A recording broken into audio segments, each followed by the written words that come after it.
Aduh, lagi puasa nih. Lemes nih ya. Aduh, Bapak Kenshin nih kayaknya lemes juga nih. Ya, lemas, lumayan, belum makan. Ya Belum gitulah makan. pokoknya. Oke. Nih, Bung Tara juga lemes ini kayaknya ya. Iya dong, siang-siang gini so. Iya. Ini Bapak Justin kok lemes juga ya? Kan Bapak Justin nggak puasa nih. Ya, namanya kehidupan ya. Banyak kehidupan. Ini juga Bapak Boni kok kayaknya lemes juga. Ini kan Bapak nggak puasa, Pak. eh Qualifying P3 ternyata DNF. Ya, kita semua lemes guys ya. Kenapa? Karena hasil yang tidak menyenangkan.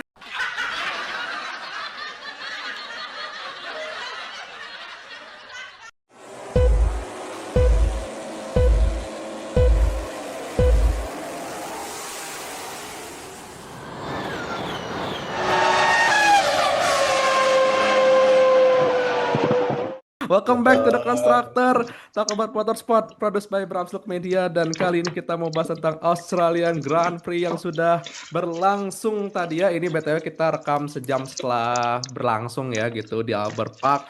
Dan ya ini mungkin race pembuka di 2026. Race-nya yang sebenarnya seru gitu pembukaannya gitu. Beberapa lap-nya seru gitu dan setelahnya boring gitu ya, ngantuk, bahkan saya masih bisa sempat desain gitu ya. Apa namanya, sambil nonton di akhir-akhir gitu ya. Tapi yang jelas ini mungkin akan jadi kayak semacam milestone gitu ya bagi apa 24 race ke depan kalau jadi 24 gitu ya. Dan apa namanya, akankah regulasi ini menjadi miliknya Mercedes gitu atau menjadi miliknya Ferrari atau jadi miliknya siapa? Yang jelas tidak jadi miliknya Aston Martin. Oke. Oke, untuk membahas Australian GP yang chaos ini, saya sudah bersama dengan apa namanya DOG-nya The Constructor, OTW DOG ya, karena sudah mengkomitmenkan diri. Ada Bung Kenshin, gimana kabar Bung Kenshin? Alhamdulillah. Jadi pendapatnya nih, Bang, buat ini race. Nanti. Apa gimana, Pak? Oh, Intinya, jadi ini eh, otak masih agak ngantuk dikit siang-siang gara-gara nonton itu kemarin kedua. Jadi blank tadi bentar. oke. Kemudian ada Executive Advisor The Constructor, ada Bung Tara, gimana kabarnya Bung Tara? Alhamdulillah sih bang. Capek-capek tapi masih semangat nggak apa-apa. Sepertinya Anda lemes juga. Oke. Iya. Kemudian ada yang apa namanya? Ada yang dakdikdukser karena yang satu start dari belakang, yang satu malah meleduk mesinnya pas lap berapa. Ada Bung Boni, gimana kabarnya Bang Boni? Ya, alhamdulillah baik-baik aja. Semua normal lah, sesuai prediksi. Sia, sesuai prediksi. Ya, Oh, berarti DNF ya apa Hajar DNF prediksi itu. Sebenarnya DNF nggak prediksi, tapi keluar dari zona poin prediksinya kayak gitu. Oh, Tapi walaupun DNF ya caranya sama tidak aja dengan lah. begitu ya. mesin kabut Ford. Oke, dan apa namanya sudah bersama kita juga yang apa namanya sepertinya double ini ya mumetnya ini ya. Ada Bang Justin, gimana kabar Bang Justin? Halo, aman, aman. Cuma kayak, ya betul, mumet akan hasil ya. Bukan baru, baru mau mulai, tapi udah turu. Nggak maksudnya udah DNS, tapi ya udahlah. Udah suren ya, Pak ya? Iya. Suren dari perebutan podium ya, guys, bukan suren dari balapan. Ada juga yang suren dari balapannya. Belum mulai loh bayangin gitu ya. Oke. Itu eh, komedik sih, komedik timing buat sumpah. Oke, sebelum kita bahas mungkin saya akan umumkan dulu ya, mungkin untuk hasilnya. Jadi race ini dimenangkan oleh George Russell ya. Sangat dominan sekali sejak kualifikasi, sangat dominan ya. Russell ke Antonelli itu 0,2. Antonelli ke Hajar tuh 0,5 gitu loh. Bayangin sejauh itu guys ya. Ini roket sumpah. Ini bahkan saya tuh berkelakar kayaknya apa rudal Iran sama rudal Al-Marqaidas nih sama-sama serem gitu. Oke, kemudian P2 Andrea Kimi Antonelli ya mengeksekusi posisi duanya dengan sangat baik ya walaupun sempat tadi ya dinamika posisi gitu ya. Kemudian peringkat tiga yang mungkin akan next time lagi Charles lah ya. Posisi ketiga sebenarnya startnya keren sumpah startnya keren tapi ya begitu. Ya, P- ya emang. P4 Lewis Hamilton, P5 Lando Norris, P6 Max Verstappen, Dari P20 ke merangsek ke P6 luar biasa. Kemudian ada P7 Oliver Bearman, P8 Arvid Lindblad, bayangin menghadang seorang juara dunia ya. Ngeri sekali ya. P9 Gabriel Bortoleto, poin pertama untuk Audi luar biasa, dan P10 Pierre Gasly ya. Dan sepertinya Alpine akan digendong Gasly lagi. Oke ya, dan selengkapnya bisa Anda lihat di layar berikut. Oke, mungkin kita akan mulai dari rating dulu. Mungkin dari Bapak Tara dulu, mau rating berapa untuk race siang hari ini? Rating ya. Sebenarnya mid Oh sih. ya, skalanya Tengah-tengah skalanya antara 10. Skalanya 10. sampai 10 ya. Ya. Berarti tengah-tengah 5,5 sampai 6 deh. Wow, kok rendah sekali. Enggak, gini loh. Mungkin gara-gara subjektif gitu ya dari fans si merah, Sih. agak disappointing aja gitu loh. Entah dari gara-gara udah ada harapan dari awal terus dimain-mainin lagi harapannya atau gimana. Pokoknya saya udah akhir-akhir tuh udah siap-siap tidur. Oke, oke, oke, oke. Oke, Bung Kenshin, mau kasih berapa? Kalau kalau gue sih ngasihnya kayaknya ini 7/10 lah, 7/10. Oke, kenapa tuh 7/10? Cukup seru, kayak ini dua balapannya itu cukup seru. Tapi Hmm. kayak untuk di paruh kedua di second half dari race-nya itu udah mulai tenang kan ya, jadi udah mulai kalem. Tapi untuk di first half nih kayak, wah lumayan seru lah. Jadi 7.10. Terus juga sebenarnya bisa chaos kalau ada safety car kayak duel strategi. Cuma sayangnya itu yang kuda merah itu malah blunder di strategi. Jadi nggak ada duel strategi antara dua tim papan atas. Ya 7/10 lah. Ya Oke, lumayan lah, oke. not bad lah. Oke. Bang Boni, mau kasih berapa? Sebagai pendukung tim yang prediksinya Ford fastest car ya. Cia. Sebetulnya sama sih kayak Bang Gansin. Ya di angka 67 lah. Hmm. eh Awal baru, fresh juga kita regulasi baru pastinya. Terus tadi duel Leclerc Russell kayak udah lama nggak ngeliat kayak gitu bisa bertahan berapa lap tadi di awal dan startnya juga tadi seru banget. Ya cuma sayang itu tadi mungkin ya di paruh keduanya ya biasa aja sih kurang kurang gigit dan ternyata Leclerc menjauh dari Russell, Norris Iya, juga menjauh dari Hamilton setuju, setuju. dan Max nggak bisa nyelip Norris. Itu dia. Nah, apa sebagaimana Bang Boni sampaikan di akhir Desember setelah Abu Dhabi, fans Max mulai saat ini akan jadi if gitu ya. Seandainya, seandainya, seandainya gitu ya. Oke, Bung Justin mau kasih berapa? Buat gue pribadi sih, gue menilai race ini cukup ya mungkin kayak mengobati kangen kita setelah sekian lama nggak nonton F1. Em, Uh, Awal-awal yang baru, pembuka yang baru, kayak regulasi yang baru, semuanya yang baru. Menurut gue 7 karena di awal tuh kayak banyak yang bikin kita tuh kayak eh gregetan, kayak bahkan gue tadi pas nonton kayak, wih santai santai santai gitu, kayak kayak kayak pas di awal-awal tuh langsung memang apa rusuh. overtaking wheel to wheel itu, dan udah mulai masuk ke lap-lap akhir memang agak-agak boring, yang dimana gapnya udah agak jauh dari top 4 ke yang lain, bahkan di papan tengah pun juga nggak ngasih kejutan yang wah banget. Jadi menurut gue 7 sih udah pas buat di Australian GP hari ini sih. Oke, oke. Kalau saya boleh ngasih rating saya adalah -11/10. Kenapa, guys? Karena Williams tenggelam ke laut ya. Enggak, ada. Tapi overall race, kalau separuh awal itu 9, Absolute Cinema itu gila gitu. Maksudnya itu Leclerc sama Russell itu berantem itu ya, P1 Leclerc, tiba-tiba Russell, tiba-tiba Leclerc, tiba-tiba Russell lagi gitu terus ya. Sampai akhirnya kemudian apa namanya Ferrari gagal gagal gitu ya, di underline gagal gitu ya, gagal gitu. Gagal untuk Di bolt, di bolt. ya gitu untuk Gagalnya di bolt. ya, harus di bold itu ya. Untuk memanfaatkan peluang mereka bisa apa namanya ngepit gitu ya karena ada VSC waktu itu. Sayang sekali gitu. Dan ya separuh kedua tuh bosen banget ngantuk gitu ya. Bahkan apa namanya Saya hampir ketiduran tadi ya. Cuma ingat saya harus ngedesain poster buat IG jadi ya begitu. Oke, tapi sebelum kita bahas detail-detail ya, saya mungkin mau mengulik tentang first impression race di regulasi baru. Nah, mungkin kita akan mulai dulu dari Bung Tar. Apa first impressionnya untuk first race di 2026? Gini, sebenarnya emang bener sih pas paruh awal tuh will to willnya gila, bener-bener gila-gila banget. Apalagi yang di turn 10 ya itu yang chicane Iya. kenceng itu kalau nggak salah ya. Kayaknya emang will to willnya pasti udah improve ya, namanya juga awal regulasi kayaknya tahun 2022 juga kayak gitu. Cuma apa ya, kayak istilahnya seru-seruannya itu sedikit artifisial gitu loh. Kayak Oh, attack mode di Formula E ada yang sebenarnya ada gini, saya ada menebak Anda kayak pasti akan ngomong begitu. iya bener.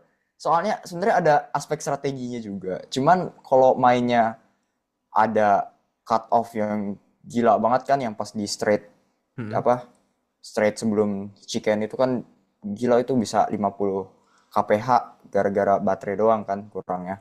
Itu gimana ya? Gak keren-keren amat sih, nggak impresif sih, tapi Gak seru hard seru racing seru. lah gitu. Iya nggak artising bener. Kalau dari Bung Kenjin, apa first impressionnya untuk race di regulasi baru ini?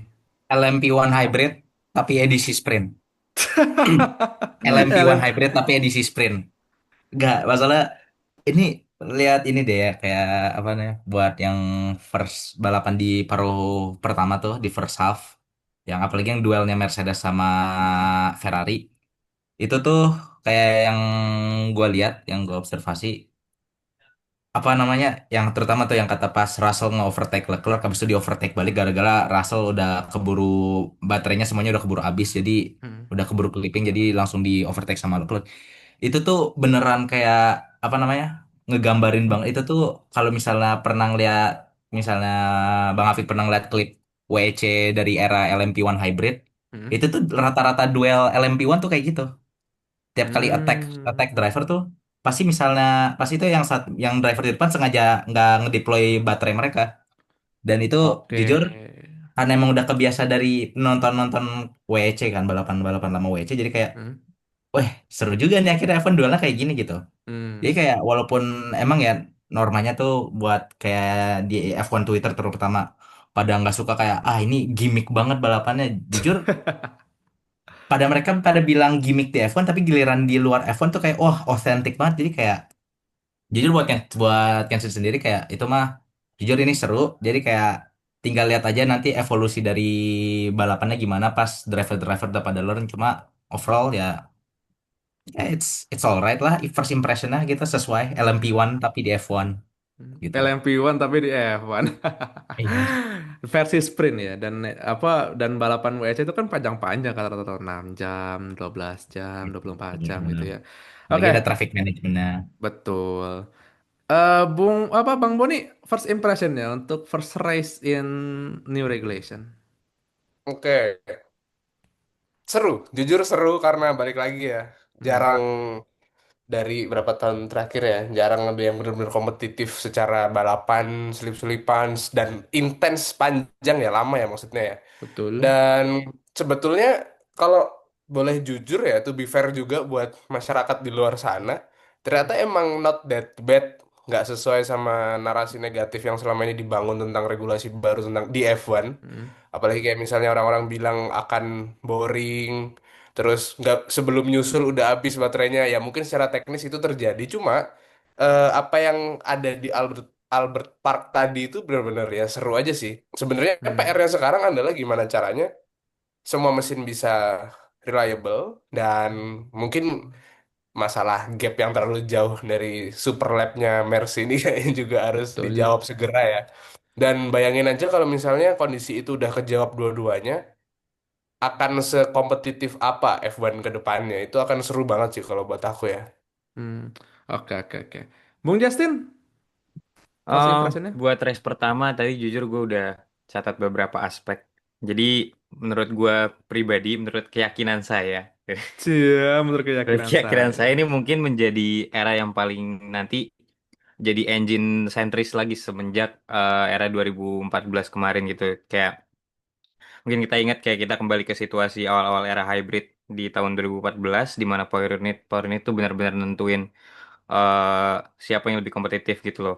Dan bedanya di sini tuh jumlah elektrifikasinya atau jumlah reliable ke elektriknya itu lebih gede, hybrid karena 50-50 dan juga itu yang membuat nanti beberapa sirkuit atau beberapa track mungkin akan mengekspos kelemahan di regulasi ini sih menurut gue sih dan karena nanti ada beberapa track itu yang memang nggak cocok untuk atau nggak ideal buat ngeharvesting energi gitu. Jadi Monza mungkin nanti ada beberapa track terus seperti apa ya lagi ya? Monza, Baku Mau baku ya. itu nanti akan menjadi apa? Mungkin yang akan dalam tanda kutip quote unquote nge-expose kelemahan dari regulasi baru ini dan juga yang ketiga driver tuh tugasnya di samping mereka harus nge-manage tire, nge-manage part-part mobil biar harus awet, Hmm. mereka juga harus jadi energy manager sekarang, harus jadi eh, nambah perannya untuk Oke. nge-manage energi biar gimana mereka bisa survive di apa lab-lab mereka dan juga eh, terus juga ini nih lebih ini sih lebih apa biasanya nanti akan ada gap yang jomplang banget di antara tim yang memang bisa menemukan formulanya yang ini yang memang pas untuk di regulasi baru dan juga yang enggak gitu. Kayak kita tadi Hmm. ngelihat mungkin ini akan bisa bertahan sepanjang musim atau tidak kita nggak pernah tahu gimana Mercedes tadi dominasinya segila apa dan juga mungkin di samping itu Ferrari kedua itu adalah tim pabrikan yang memang eh, sebagai supply engine juga gitu terlihat kayak tim-tim yang apa yang dapat supply dari mereka kayak McLaren dan tim-tim lain kayak Haas dan lainnya tuh kayak nggak bisa ngimbangin mereka sih. Mungkin beberapa aspek itu sih yang jadi Hmm. reaction awal di musim 2026 ini sih. Tapi emang ini ya, ini sembari tadi nonton ada dua hal gitu ya, ada dua kata yang eh, hanya bisa ditemukan di satu balapan gitu ya, dan akhirnya dua kata itu muncul di F1, energi dan power. Sesuatu yang cuma bisa ditemukan di Formula E, guys. Lalu dua kata sakti itu akhirnya muncul di F1 gitu ya. Jadi selamat datang di Formula One E gitu ya. Gitu bayangin gitu ya. Apa pembalap tadi bener ya apa kata Bang Jason bahwa yang tadinya manajemennya itu soal manajemen apa namanya manajemen ban gitu ya. Karena kan sekarang kan udah nggak ada apa namanya pengisian bahan bakar lagi kan gitu. Lalu sekarang karena eh, MGUK-nya itu kemudian jadi 50-50 dengan ICE-nya gitu ya. Jadinya eh, tugasnya jauh lebih berat gitu kan. Apalagi ya itu ditopang dengan apa jadi boosting lah gitu. Jadi memang apa ya ini regulasi yang lebih ke bener ya tadi apa kata Bung Tara kelihatan artificial gitu ya karena untuk menyalipnya pakai boosting gitu ya sesuatu yang sangat-sangat tidak hard racing sekali gitu ya kelihatan sangat Formula E sekali gitu ya dan saya sudah menebak pasti Anda akan ngomong begitu gitu. Jadi memang ya begitu sih. Tapi em, so far nih ya apa namanya kira-kira akankah regulasi ini, maksudnya berkaca dari satu ras ini aja gitu, akan jadi sesuatu gitu? Maksudnya secara gambaran kira-kira Anda menggambarkan regulasi baru ini dari race tadi itu apa gitu? Apakah akan jadi sesuatu yang membosankan atau jadi sesuatu yang mungkin akan seru gitu ya? Atau menjadi sesuatu yang jauh lebih kompleks gitu ya? Mungkin dari Bung Kenshin dulu. Kalau pandangan gue sendiri sih ya untuk regulasi ini kayaknya bakalan ke hal yang lebih kompleks sebenarnya. Soalnya apa ya, kalau melihat tren dari manufaktur kan kalau kita misalnya lihat mereka tuh pengennya sustainable, lebih bergeraknya ke teknologi hybrid dan kalau kita lihat tuh regulasi F1 nih sebenarnya nih Hmm? walaupun bilangnya close racing buat para fans tapi tetap aja yang paling diprioritasin tuh kebutuhan manufaktur. Betul itu. Dan jujur apa ya untuk regulasi ini bakalan lebih kompleks karena ya seperti yang tadi Bang Justin bilang kan ini bakalan ada energy management gitu bakalan ditambah lagi power sama energy management driver juga nggak perlu udah bukan hanya harus nge-manage ban lagi tapi mereka juga harus nge-manage seberapa banyak energi yang mereka punya dan harus nge-manage kapan mereka harus nge-deploy energi jadi kalau menurut gue sendiri sih ini bakalan lebih ke evolusinya tuh lebih ke balapan track lagi. Untuk problem di regulasi ini, untuk problem di regulasi ini, jujur problemnya tuh lebih ke spektakel di kualifikasinya. Untuk di kualifikasi, seperti yang kita lihat kemarin tuh kualifikasi itu pertama kalinya di F1 kualifikasi itu seboring itu. Kayak nggak ada hal yang wah sama sekali. Tapi berbanding balik sama yang sekarang gitu. Yang sekarang malah balapannya lebih seru, lebih kelihatan, lebih banyak actionnya, lebih intens. Ya walaupun jujur emang terlihat artifisial karena emang dengan boost gitu dengan overtake, tapi justru malah gue sendiri lebih suka kayak gitu karena ada Hmm. elemen strategi untuk pembalap-pembalap itu bukan cuma murni racecraft itu bukan cuma murni pace yang dibentuk tapi juga kemampuan driver untuk menggunakan segala tools yang dia punya gitu. Baik Hmm. dari overtake atau dari seberapa banyak grip yang mereka punya dan lain-lain. Jadi kayak Hmm. untuk Genshin sendiri sih, gue sendiri mikir kalau regulasi ini bakalan terus di-evolve. Mungkin problem-problem kayak masalah clipping, super clipping, atau baterainya cepet habis, atau yang lain mungkin bakalan ditemukan solusinya, bakalan berevolusi karena ya ini kita masih balapan pertama ya. Cuma jujur untuk Genshin sendiri optimis untuk regulasi ini bakalan berevolusi walaupun akan jadi lebih kompleks dan ya bakalan seperti yang Bung Jasin bilang ini bakalan kembali ke 2014 di mana power unit akan jadi kunci penting dalam seberapa kompetitif tim. Hmm. Oke, menarik sih ya, karena kayaknya eh, kalau ini pengamatan saya nggak tahu benar apa enggak, tapi kayaknya faktor aerodinamika hampir tidak bekerja ya, atau mungkin partisipasinya minim gitu ketimbang power unit tadi kalau disinggung Bung Kecin.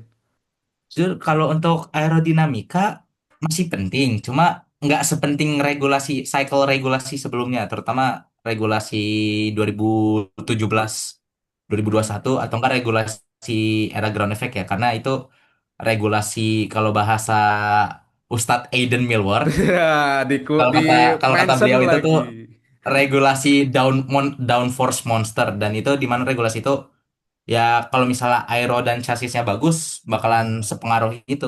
Tapi kita lihat juga nih di race ini seberapa chassisnya Red Bull, chassisnya Ferrari itu tuh bisa dibilang lebih bagus karena kita lihat di sektor satu sektor 2 tuh Ferrari lebih unggul dari Mercedes.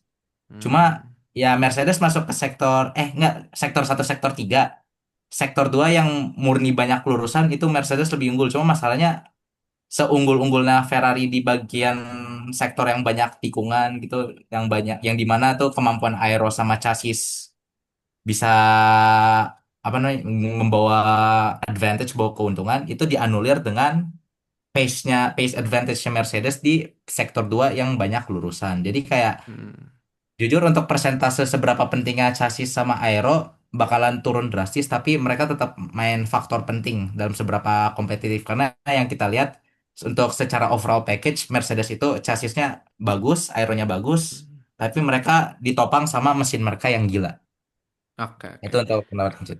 Oke, Bung Tara gimana melihat apa namanya regulasi baru ini? Apakah akan jadi sesuatu yang boring atau sesuatu yang menegangkan atau sesuatu yang kompleks mungkin? Menurut aku pribadi ya, sebenarnya boring sih enggak. Cuma yang pasti terjadi, apalagi di tahun pertama regulasi ini ya, pasti ada yang namanya development race. Entah itu dari segi chassis atau yang lebih pentingnya itu segi engine-nya. Apalagi yang udah di ini ya, Honda ya, udah Aduh, itu kejauhan, kasihan banget itu ya Allah. bener-bener jauh banget development-nya. Ya, menurut saya sih ya kayak gitu sih ya. Gimana ya cara jelasinnya ya? Sebenarnya walaupun boring sih enggak, cuman menurut saya nggak bakal seseru kayak race sebelum ground effect gitu loh. Menurut saya ini agak apa ya gimana ya cara ngomongnya? Di track mungkin seru, cuman nggak seru-seru amat. Cuman yang bikin Hmm. serunya itu mungkin bisa ada di belakang layarnya gitu loh, untuk development race dan lain-lain. Hmm. Iya sih, karena eh faktor keseruan ini kalau lagi-lagi saya harus mengandalkan apa kata Bung Tara tadi artificial gitu ya. Karena bahkan dimention juga sama admin F1 ya Max Verstappen sih kenapa dia disebut admin ya gitu kan. Saya juga nggak paham. eh Dikutip ini ya bisa dicek di di F1 Speed gitu ya. Cukup kacau menyalip di lintasan lurus lalu disalip lagi di lurusan berikutnya. Saya harus melaju lebih cepat di tikungan supaya tidak diserang balik. Di papan tengah terjadi hal-hal aneh. Ini mirip seperti Mario Kart itu kata admin F1 gitu ya. Dan memang begitu ya. Jadi eh apa ya? Kita sering tadi saya tuh menangkap beberapa momen di mana satu gitu ya udah disalip tapi salip balik gitu. Sama yang kedua, mau nyalip nanggung dikit lagi gitu, hampir nempel nempel nempel nempel, ngedrop gitu kan, ngempos gitu kan tenaganya. Aduh, itu supaya itu sesuatu yang bikin gregetan sih sebenarnya dan saya yakin akan banyak orang yang cukup mengecam gitu ya regulasi ini karena ya apa namanya ya tadi gitu. Maksudnya regulasi yang kalau kata Coach Justin bukan Justin yang ini ya gitu. Ancur-ancuran gitu ya. Oke, Bu Bang Boni gimana melihat regulasi 2026? Oke, mungkin kalau aku pribadi nggak akan ngebahas tentang technical, I let the other speak about that karena menurutku aku nggak terlalu dalam di sana ya. Hmm. Tapi aku akan coba bahas regulasi ini in terms of sport and entertain dari F1-nya sendiri dan menurutku balik lagi, ternyata eh, regulasi 2026 ini menjanjikan kalau Menjanjikan dari secara segi sport dan entertainment. entertainmentnya. Ya, menjanjikan banget. Maksudnya balik lagi, kalau misalnya apa yang kurang dari regulasi 2026, poin highlightku tetap di dua hal itu sih. Jadi yang pertama adalah gimana caranya nge-close gap performance dengan Mercedes yang sekarang di atas angin banget, bahkan levelnya Hmm. udah beda. Dan gimana caranya pabrikan-pabrikan lain tuh punya energi atau apapun istilahnya yang mulai seimbang. Nggak harus, Hmm. karena pasti kan mereka ngadu kan. PR-nya cuma di sana, dan pada akhirnya ketika itu terjawab, ini tuh udah bahkan kalau misalnya F1 udah nggak pakai intrik atau misalnya eh, pola-pola entertain di luar balapan, misalnya kayak Gimik-gimik politik-politiknya, gitu. gimmick-gimmicknya, F1 akan seru.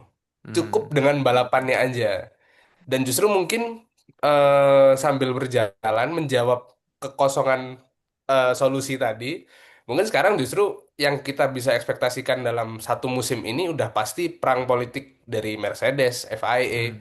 Red Bull, Ferrari itu udah pasti akan terus berjalan dan ya tinggal dilihat aja akan seperti apa dan jujur aja apalagi dengan regulasi baru yang bisa dibilang perubahannya ekstrim kayak gini, kalau dilihat dari eh, teman-teman misalnya fans F1 yang baru gitu mungkin ya Hmm. baru tertarik juga justru kayaknya ini bisa jadi eh, lonjakan terbesar untuk F1 di sisi fanbase ya Hmm. karena ini semakin seru juga apalagi sekarang misalnya kalau misalnya kita ngomong dari proyeksi yang ada kan George Russell nih yang akan jadi WDC-nya kayak gitu kan yang jadi Waduh. pemimpinnya sekarang dan Waduh. ini sorry banget Bang Justin ya.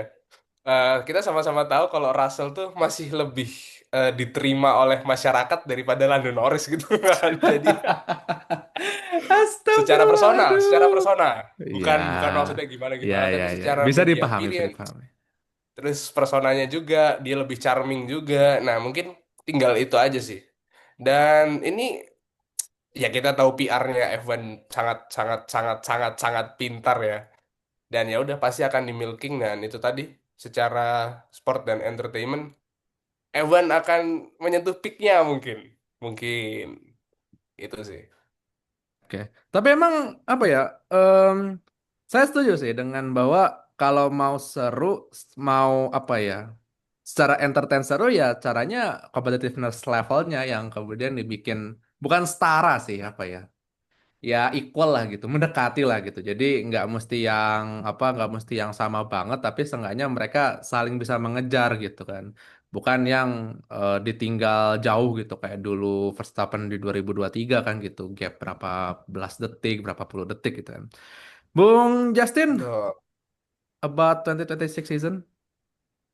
Mungkin nambah sedikit sama hal yang tadi sempat gue mention, mungkin bisa dibilang regulasi 2026 ini salah satu regulasi yang dari secara konsep, dari secara perencanaan dan lain-lain, ini salah satu konsep yang sangat ambisius dari secara regulasi, di mana mungkin rombak total-totalan dari aktif aero depan belakang, dan juga eh, yang menjadi concern adalah satu aspek juga yang dimana mobil tuh dibuat lebih kecil gitu, yang dimana diharapkan di trek-trek seperti Monaco, di trek-trek seperti yang minim overtake tuh akan ada overtake. Dan jujur menambahkan kayak yang tadi Bang Boni jelasin, ini akan secara entertainment dan secara apa, kayak penonton yang akan nonton sih akan seru sih, karena kayak tadi kita ngeliat sendiri aja pas lap-lap awal di Melbourne itu beneran kayak Uh, overtake-nya yang dak tanpa henti, diduk. yang iya sumpah kayak yang sampai gue pribadi pun kayak ngerasa, wih, ini kalau kedepannya gini terus kayaknya akan jadi satu hal baru yang akan kita saksikan di F1 sih gitu. Hmm. Kalau apa namanya, bagi saya sih ini akan jadi regulasi yang gambling banget ya. Ini gambling banget. Sekalinya seru bisa seru banget, tapi sekalinya bosan bosan banget gitu ya. Apalagi kemudian pabrikan-pabrikan besar itu dapat advantage yang cukup besar. Tergantung apakah nanti di homologasi kedua lolos apa kagak gitu kan. Nah, kalau lolos kan wah sudah sesuatu kan. Nah, kalau nggak lolos wah ini bisa jadi sesuatu nih kan gitu. Oke, setelah ngubek-ngubek soal regulasi, mari kita bahas sedikit tentang race-nya gitu ya. Mungkin kita bahasnya dari masing-masing tim favorite aja deh. Mungkin apa namanya, atau yang mau Anda highlight dari race ini gitu. Mungkin saya mungkin ingin mempersilakan dulu, dari siapa dulu? Mungkin dari Om Boni. Oke. Sebetulnya, oke, kalau misalnya apa yang di-highlight dari race ini, sebetulnya balik lagi ya. Dari tes pramusim dan shakedown kemarin, jujur aja memang ada sedikit yang berubah kalau buat aku ya. Kalau Mercy dan Ferrari di atas, udah obvious, udah ketebak juga. Terus narasi bahwa McLaren dan Red Bull ada di posisi 3 dan 4, tapi benar-benar tipis itu juga terjadi. Cuman di papan tengah tuh yang menurutku lumayan mengejutkan adalah Haas yang ternyata Setuju, setuju. masih bisa bukan kalah ya, maksudnya eh Vickers bisa lebih solid daripada Haas. Dan kalau di luar Haas Vickers masih ada Audi. Audi juga cakep banget tadi. Tapi kalau mungkin di apa yang paling disorot, apalagi tim favoritku juga ya, kita nggak usah ngomong Red Bull-nya dulu, kita ke Vickers-nya dulu. Out of nowhere, Lindblad ternyata berpotensi, Gila, bukan salah. Lindblad. Lawson, gini kalimat-kalimatnya ya. Lawson berpotensi dikalahkan teammate-nya lagi. Itu kalimatnya. Gitu. Musim lalu sama Dan ya itu Hajar, tadi. musim ini sama Lindblad. Betul. Dan gila, jujur Lindblad aneh. Bahkan tadi sempet nggak dikasih jalan ya, Max. Terus dalam apa pas kita nobar di sini Defense-nya ngeri sih teriak defense-nya. teriak-teriak juga kayak, bro, belakang itu admin karirmu ditentuin sama dia gitu. Terus Iya lagi. itu ya sayangnya Lawson nggak bisa catch up, nggak bisa improve. Mungkin ada kesalahan di start juga tadi.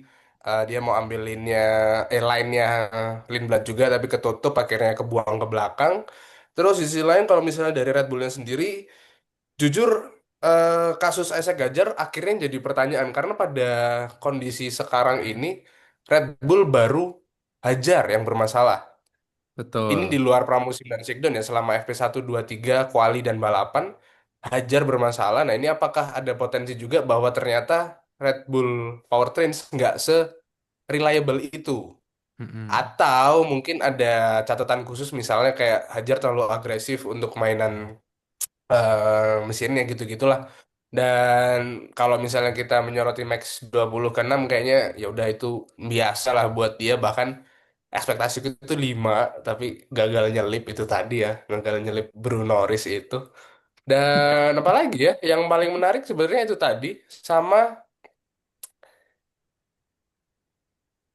strategi Ferrari. Itu dia. Itu yang sangat asik untuk Ferrari disorot ya. lagi. Ferrari aja terus ya. Kayak gitu ya. Next ya, next time lagi nih kayaknya. Ada. Oke, setelah apa itu dari Bang Boni, kalau dari Bang Tara apa yang mau di highlight dari race ini? Selain apa strateginya Ferrari? Selain itu ya, sebenarnya ada yang menurut saya kurang di highlight juga di media. Audi itu kan konstruktor mesin ya kalau nggak salah ya, Iya. bener-bener pakai mesin mereka sendiri. Setahu saya itu problemnya nggak banyak-banyak amat ya, beneran Setuju, lumayan reliable. setuju. Saya juga agak bingung gitu loh. Malahan yang bener-bener bobrok itu Honda, padahal Honda yang dari 2021 itu sampai sekitar berapa ya? 2025 tuh masih pakai Honda ya, Red Bull ya. Tapi Red Bull Iya. Powertrains ya, under Red Bull Powertrains. Yang mana yang saya kira tuh, wah ini Audi pasti bobrok gitu mesinnya. Soalnya bobrok juga saya pasti maklumin. Itu tuh mereka tuh konstruktor baru, konstruktor mesin baru, yang mana regulasi ini tuh mesinnya bener-bener kompleks banget kan. Tapi pas saya lihat kualifikasi, loh tiba-tiba buset Bortoleto bisa Q3 gitu kan. Saya juga, ini mungkin emang gara-gara, yang pas Q3 juga dia ini ya, ada masalah ya pas akhir-akhirnya. Pas Iya, akhir pas Q2 beres nggak Q2, bisa ini Q3. beres Q2 mogok atau apa gitu. Ya, nah saya itu awalnya mikirnya gimana ya? Kayak ini mungkin mesin Audi itu emang pas dimasukin mode quali, mungkin emang nggak kuat gitu loh ya. Mungkin longevity-nya atau reliability-nya juga nggak terlalu kuat. Cuman bisa istilahnya kayak bisa buat one lap habis itu mesinnya duar gitu lah. Saya awalnya juga ngiranya gitu. Soalnya emang ya konstruktor baru gitu loh. Tapi pas saya lihat di race-nya, buset bisa-bisanya top 8 ya kalau nggak salah. Kalau Iya. pokoknya poin lah. Audi tuh bisa-bisanya poin. Saya juga Bortoleto bingung. tuh Kayak- ini dan surprise. 9 atau 8 gitu Ya, pokoknya poin ya istilahnya ya. poin. Saya juga ya itulah. Terus Oh, 9, yang 9, 9, 9, untuk 9. 9 ya. 9. Terus untuk apa ya? Apalagi yang di highlight ya? Paling strategi Ferrari akhir-akhirnya ke situ lagi. Ada ya Ferrari itu kayaknya ya mereka tuh nggak pernah unggul di semua hal gitu. Jadi mereka tuh unggul satu, sisanya bobrok gitu. Mobilnya bagus, drivernya bagus, strateginya bobrok. Strategi bagus, driver bagus, mobilnya bobrok. Mobil bagus, apa namanya, strateginya bagus, drivernya ngambekan. Nggak tahu ya, pernah nggak ada yang kayak gitu. Jadi, Aku punya pertanyaan, boleh nggak ini? Punya monggo, monggo, pertanyaan monggo, nih monggo. ke Bang Taraka sama Bang Kenshin deh. Sebagai Oke. tifosi kan kalian nggak? Ya, tifosi, tifosi. Kira-kira kita coba berandai-andai balik lagi if lah ya. Anjir jadi Cuma yang kita berandai-andai sekarang adalah apa yang ada di kepala Ferrari untuk nyuruh dua ini untuk stay on track, golong, sedangkan di VSC pertama sebetulnya cukup waktu untuk semua tim bisa ngepit. Kira-kira tujuan akhirnya apa? Kalau menurut gua ini ngelihat kan, soalnya tadi dengar juga dari radionya itu Ferrari, alasan dari Ferrarinya itu adalah mereka takut ngebuang waktu di double stack. masuk Mereka takut ngebuang akal. waktu double stack. Itu masuk akal.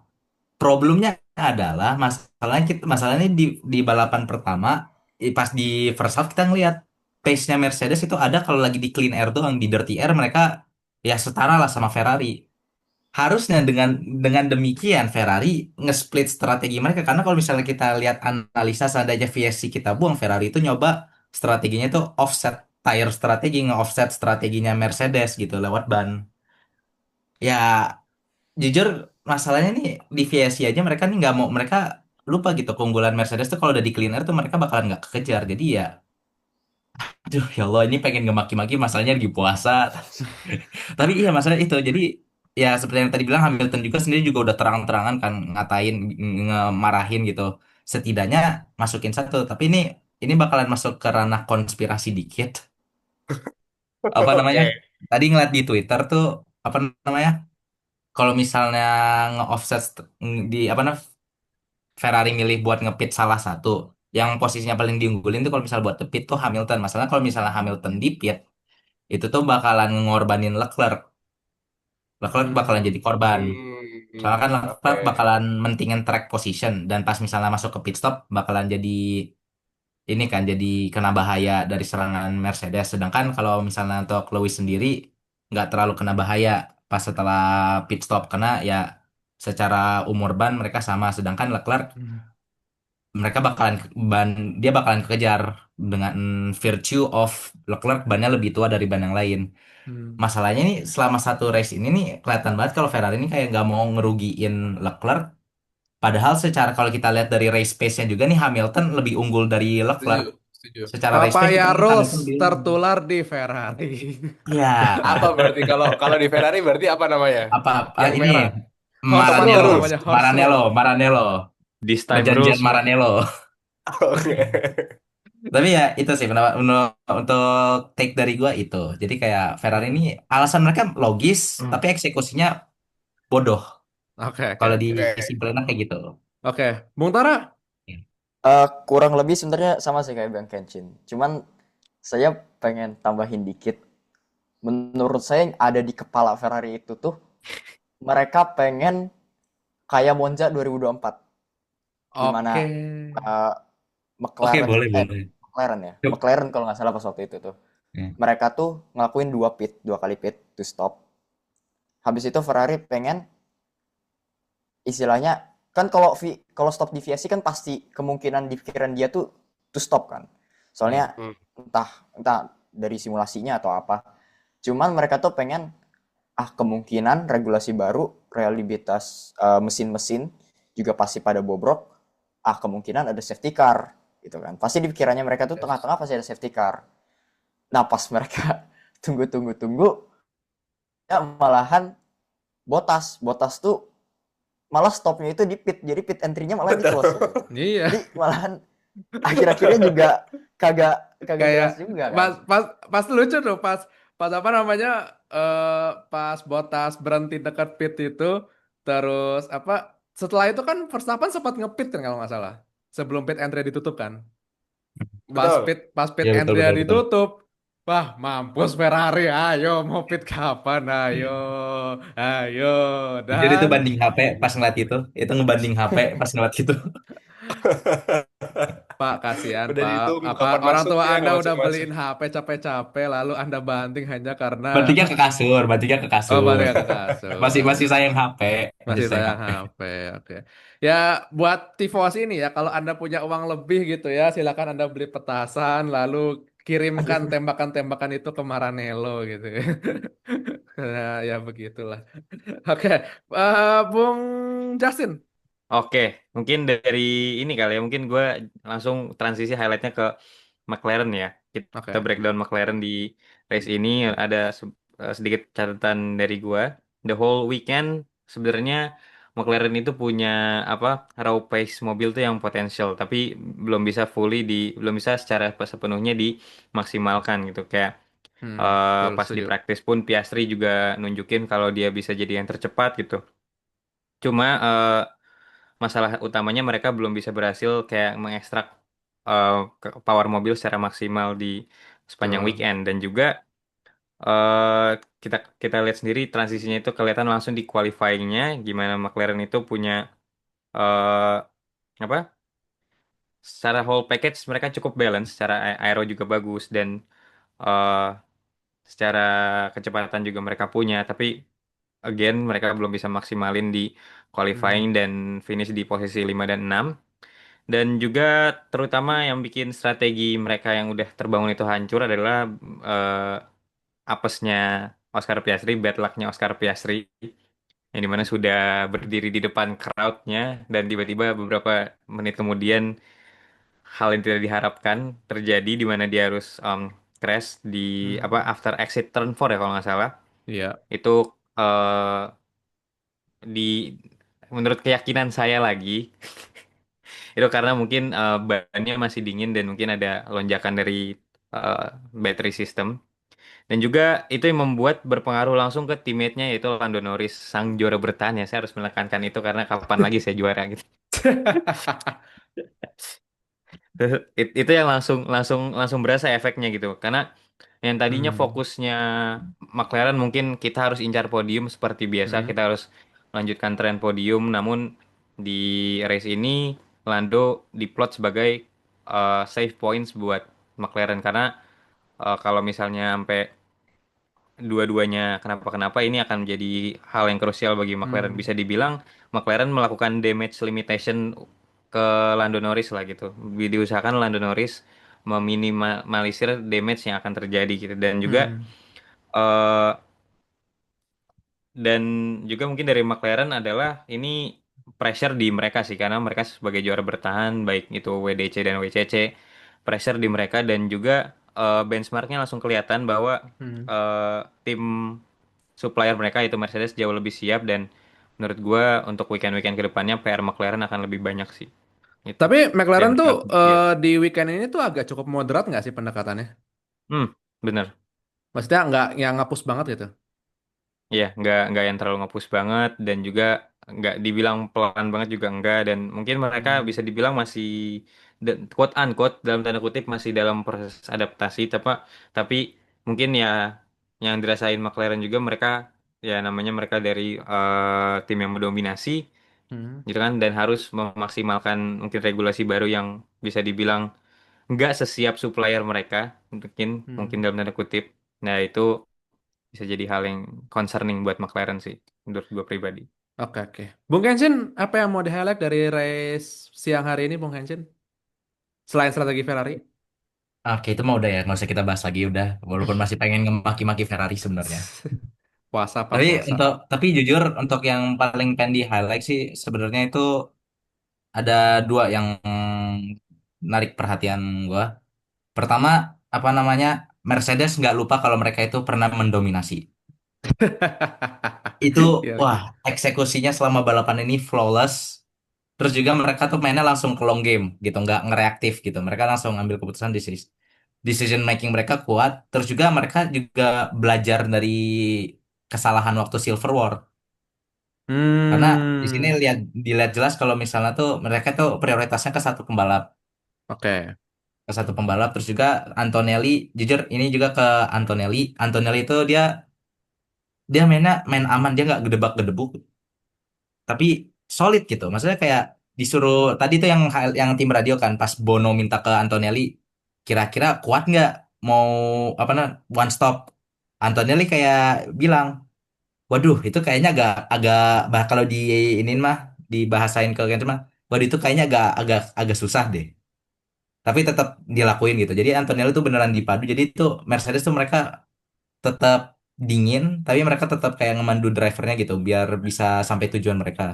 Dan untuk yang kedua ini Arvin Lindblad, aduh Betul. sumpah itu jujur kaget, beneran shock banget ngeliat Arvin Lindblad karena pas restart aja tuh pas ngeliat dia keempat langsung, ah demi apa?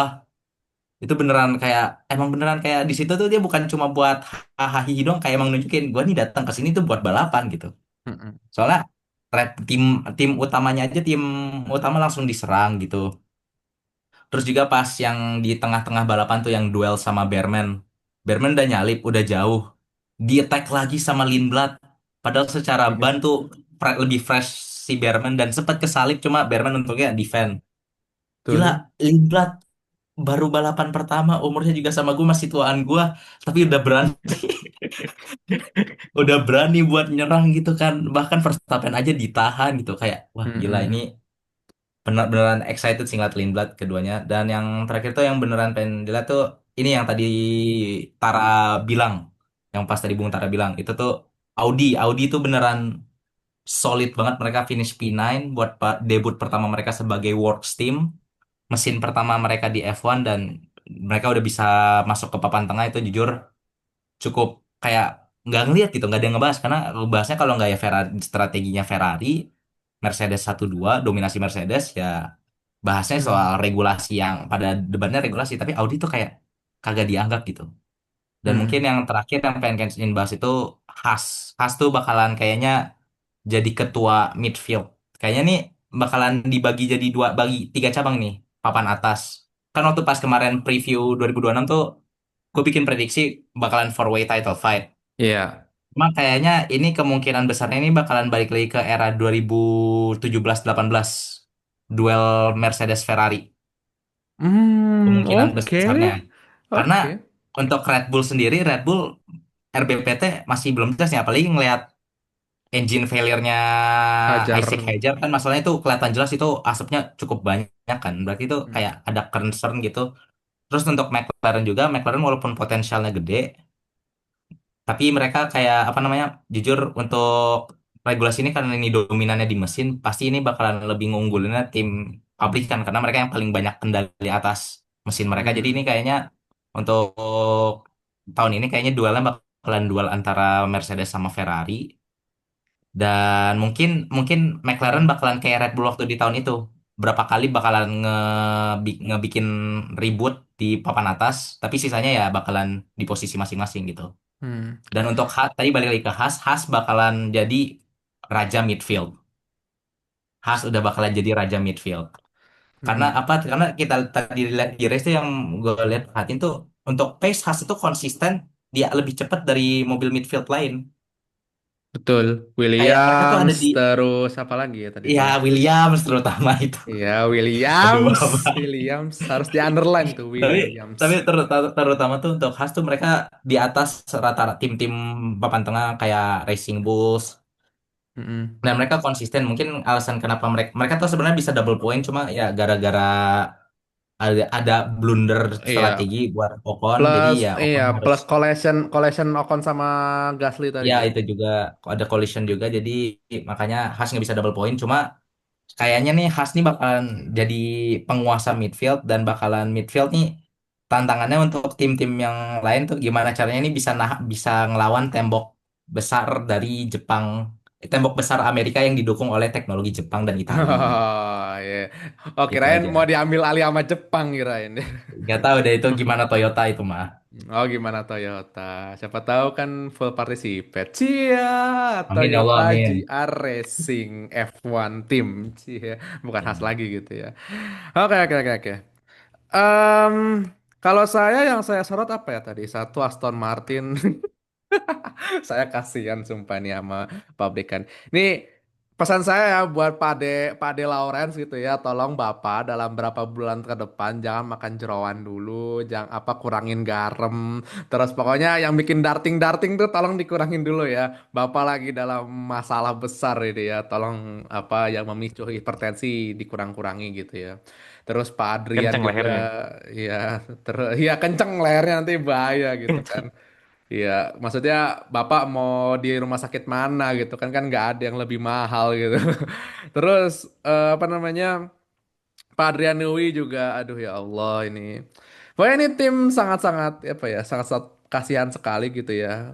Stroll kemarin mau kuali nggak bisa karena ada problem mesin terus. Bahkan kalau lihat gapnya ya, gap di free practice tuh sangat-sangat mengelus dada gitu ya. Terus apalagi ya Williams ya gitu ya. Williams memang tidak perlu diharapkan. Ya dan sepertinya Williams akan ending konstruktor P8 P9 ya. Kalau beruntung, kalau tidak beruntung P10 gitu ya. Ya mungkin akan lebih rendah daripada Cadillac gitu ya. Saya juga tidak mengerti gitu ya. Kalau sampai rendah dari Cadillac sih bahaya sih itu. Itu keterlaluan gitu ya. Dan kita akan gaungkan JV out ya, JV out. Ya, waduh. Udah kayak fans MU aja ya, pelatihnya bapuk out gitu ya. Udah gitu. Haas bagus ya sangat saat ini. Kemudian Racing Bulls, sepertinya Lawson akan jadi cosplay ini ya, cosplay Kvyat gitu ya. Cosplay Kvyat karena ya jadi abang-abangan di Racing Bulls gitu ya. Setelah dia jadi abang-abangannya Hajar, sekarang jadi abang-abangannya Lindblad gitu ya. Dan kita lihat siapa yang nanti akan jadi korban dari abang-abangan selanjutnya gitu ya. Apakah Soloff atau siapa, whatever lah. Ya gitu. Mercedes kenceng banget, Ferrari ya begitu, terus Red Bull ya apa itu kalau Verstappen seandainya start agak tinggian mungkin top 10 podium sangat mungkin sih gitu ya. McLaren McLaren apa ya sepanjang akhir pekan kayaknya ngampas banget ya bukan ngampas sih terlalu terlalu apa ya terlalu moderat gitu ya terlalu mid banget Hmm. gitu nggak bisa dibilang ngepush tapi dibilang lelet juga enggak gitu ya. Ya sisanya begitulah pokoknya terutama Audi itu harus di highlight gitu ya dan kita akan melihat sepertinya Audi akan podium musim ini sudah ini ya, sudah apa namanya, sudah membuat prediksi kardus gitu ya.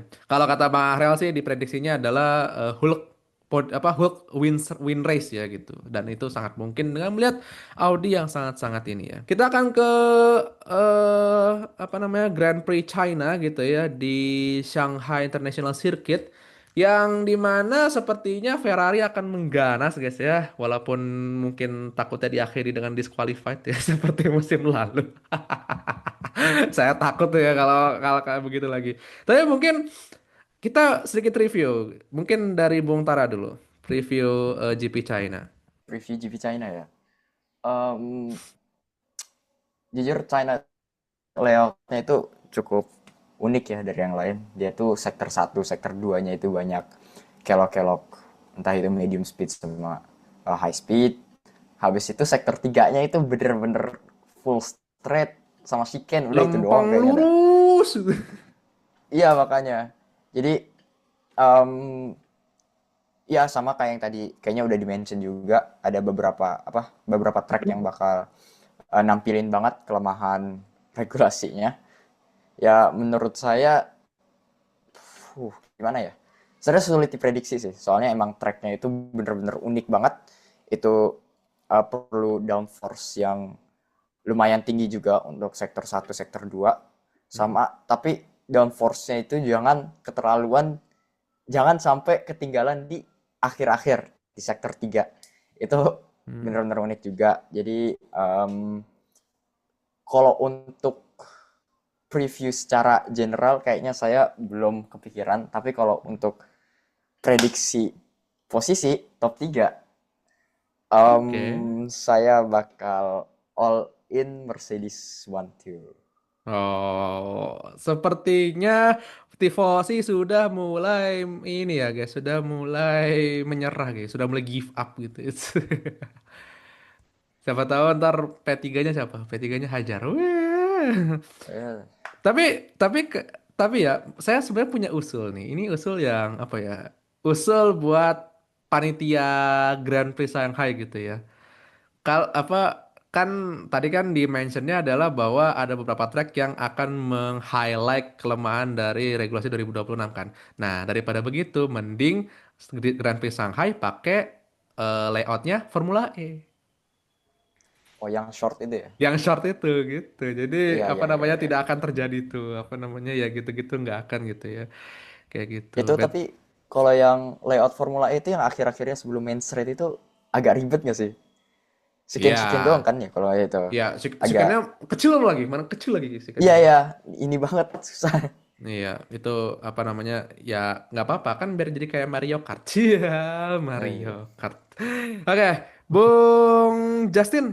Mungkin prediksi GP Shanghai em, mungkin kayak apa bisa ngasilin balapan yang mungkin menurut keyakinan saya akan lebih dinamis dibandingkan Melbourne ya karena di Hmm. Shanghai ini ada titik-titik kunci di mana akan nggak repot nge-recharge lagi buat drivernya nggak repot harus nge-recharge recharge yang effortnya banyak banget kayak di hairpin ada hairpin bahkan di turn yang mengular itu juga akan dimanfaatkan banget buat ngecas. Terus juga mungkin untuk favorit Mercedes pasti akan masih menjadi favorit kayak karena di mobil 2026 ini sangat efisien di energi deploymentnya gitu kan. Terus juga eh di Shanghai ini ada kita ingat juga ada straight yang panjang banget. Terus itu itu peran power unit ini banget andilnya besar banget dan juga tentunya kalau kita ngomongin Shanghai pastinya di ini adalah sirkuit cemilannya Ferrari ya. Cemilannya Biasanya Ferrari Ferrari kalau ini tidak disqualified. betul, biasanya Ferrari ini cukup kuat di Shanghai. Eh, Terus juga McLaren ini juga menurut gue McLaren akan banyak berbenah juga di Shanghai akan jadi hal yang harus apa dibenerin PR-PR yang ada di Melbourne. Terus juga eh satu hal yang kunci adalah di sini setup yang matang itu adalah kunci. Siapapun tim yang berhasil ngakalin setup di praktis akan perform di race ini. Karena kan praktisnya cuma satu ya, ada Ada sprint ya sprint, kalau nggak ada salah. sprint. Hmm. Jadi siapapun yang bisa mengakali setup di race ini akan menjadi ini ya, akan menjadi tim yang akan kuat di sepanjang weekend. Dan mungkin prediksinya menurut gua ada 5 driver sih. Dan gak nggak tahu ini urut nggak berurutan ya nggak apa-apa ya. Cuma Monggo. Russell, Leclerc, Lando, Kimi sama Max itu pasti akan menjadi kita akan melihat mereka cukup seru sih nanti di GP Hmm. Shanghai minggu depan. Oke, oke, oke. Bang Boni. Oke, karena aku fans Red Bull dan menjunjung tinggi filosofi Red Bull Give You Wings ya. Jadi aku Cie. akan coba kasih prediksi terbang melayang tanpa menginjak Waduh. daratan ya. Wah, alias ngayal. Nggak, tapi serius. eh Kalau kata Bang Tara tadi kan all in kan, aku juga mau all in. Tapi aku mau all in Ferrari double podium. Dan balik lagi nggak tahu posisinya kayak gimana ya. Terserah satu dua tiganya kayak gimana, ordernya kayak gimana. Cuma Ferrari double podium dan satunya, ayolah, bisa lah optimis lah Max Verstappen. Atau Itu dia Hajar gitu. prediksi terbang melayang. Atau Hajar? Terserah deh. Oh, Lindblad juga terserah. boleh, Lindblad boleh Red banget. Red Bull Waduh. Kabupaten ya. Red Bull Kabupaten. Red Bull Yes, Red Bull Kabupaten. Kabupaten, Red Bull franchise. Aduh. Red Bull franchise. Ini Red Bull dong. Junior. Bukan, apa sih namanya? Pagi sore, tapi bukan pagi sore, apa sih namanya? Rumah makan Padang. Oh, sederhana, sederhana tapi yang apa Sederhana. gitu. Oke, oke. Bung Kenshin. Eh enggak, ini di podcast ini ada menunjukkan dua tipe tifosi, yaitu yang realistis, yang pragmatis seperti Bung Tara, dan juga yang delusional seperti saya. Maka saya akan berprediksi kalau Ferrari akan one two di Cina. Urutannya siapa ya nggak peduli, intinya Ferrari one two. Untuk ketiganya ya atur-atur lah, siapa mau Mercedes, kayak mau Red Bull siapa. Intinya Ferrari one two itu yang penting, cukup aja. Tapi kalau misalnya mau balik lagi ke realistis dikit, harusnya bisa karena kan ya kayak kata deskripsi Bung Tar sendiri kan, Cina sektor satu sektor dua flowing tikungan semua, sektor tiganya lurusan dan satu chicane. Hmm, Itu harusnya bisa sih kan, apalagi tadi udah bilang kan regulasi ini tuh sebenarnya regulasi LMP1 dipindahin ke mobil F1 doang, dan betul. karena udah kebiasa ngelihat LMP1 duel kayak gimana, jadi ya bisa berharap Ferrari bisa menang one two, kayaknya itu. Hmm, Itu oke. kan sih jawabannya. Oke, prediksi saya. Sebenarnya nggak ini ya, nggak jauh beda ya. Tifosi yang Apanya? satu itu sama Red Bull kan, kalau Red Bull kan Red Bull give you wing, kalau Ferrari yang satu itu Ferrari give you mental Enggak, Forza disorder, kan Ferrari, sama aja Forza tipis Ferrari ya. aja udah. Forza Ferrari sempre, udah itu aja. Apa New Year no apa mental namanya? Apa illness. kata Vettel tuh Di yang terkenal? eh Everyone is gra- a Ferrari fan gitu. ya everybody is Everyone. a Ferrari fan. Oke, oke. Saya sih Oke. tidak ya, saya tidak ya, saya tidak. Saya Saya tidak. juga tidak. Saya Saya juga tidak. saya melawan kezaliman saya. Oke.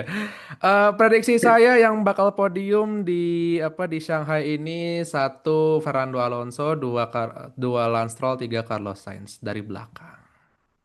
Canda, canda, canda, canda, canda, canda, canda, canda, canda, canda, Oke, canda, jawab canda. jawab patut. Canda, canda.